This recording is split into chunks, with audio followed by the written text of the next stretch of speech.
जब सब जगह यूसीसी बिल पारित कर दिए हैं भारतीय जनता पार्टी शासित राज्यों में, तो यहाँ कमेटी बनाने का औचित्य क्या है? क्योंकि मैंने सबसे पहले आपत्ति ये दर्ज की कि इससे आदिवासियों को सबसे ज्यादा नुकसान होगा, क्योंकि यहाँ 42 प्रकार की जनजाति है और सबके अलग अलग परंपराएं हैं, उसकी रूढ़ियां हैं और उससे गवर्न होते हैं। और हमारे बजट में भी देखेंगे बौद्ध का अलग है, जैन का अलग है, हिंदुओं में भी जो कबीरपंथी हैं उनका अलग है, हमारे अनुसूचित जाति उसके भी शादी ब्याह और जो परंपराएं वो अलग अलग है। एक कैसे हो सकता है? ये केवल वोट की राजनीति है, इसके अलावा कुछ नहीं है। कभी एक हो ही नहीं सकता। पंजाबियों की शादियों की परंपरा अलग है, जो सिख समुदाय है हमारे धर्म मानने वाले हैं, उसमें तो इस प्रकार से कुछ होता ही नहीं। गुरुद्वारे में जाते हैं, आनंद का रस हो जाता है, आधे घंटे में सब खत्म, सब संपन्न हो जाता है। हमारे बजट में बोलेंगे तो किसी के यहाँ 7 तेल चढ़ रहा है, किसी के यहाँ 3 तेल चढ़ रहा है, कितने दिन तक मायन ही भरने का काम हो रहा है। तो अलग अलग प्रक्रिया है, तो कैसे एक कर सकते हैं लोग?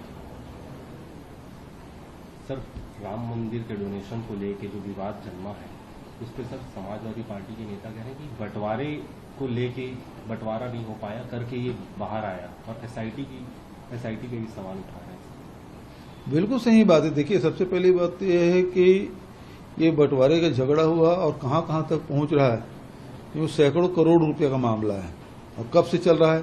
सीसी फुटेज भी गायब है और ऐसे एफआईआर जो किया है उसमें केवल 8 लोग जो बहुत निचले तबके के जो कर्मचारी है उन पे किया गया है। जो करता धरता है उन पे कुछ हुआ ही नहीं है। और फिर उसे रिमांड भी नहीं ली पुलिस, पूछताछ भी नहीं किया और सीधा जेल में डाल दिया। आज फिर से प्रस्तुत करेंगे शायद कोर्ट में।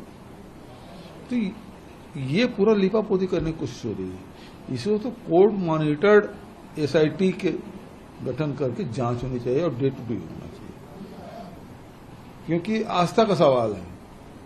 आज एक मंत्री जी का बयान पढ़ रहा था, हमारा आस्था इतना कमजोर नहीं, मोम नहीं है जो पिघल जाए। आस्था पे नहीं, लोगों के विश्वास तुमने खत्म किया है। तुम्हारी विश्वसनीयता क्या है? अब तो उसमें बहुत सारी बातें आ रही हैं कि ये जो चंपत राय है उसके दूसरे भी शौक थे, उसी को बचाव के लिए शायद एक मंत्री का बयान आया है आज छत्तीसगढ़ का, वही उपज है, शायद उनको भी शौक रहा हो, तभी बचाव में बयान दे रहे हैं।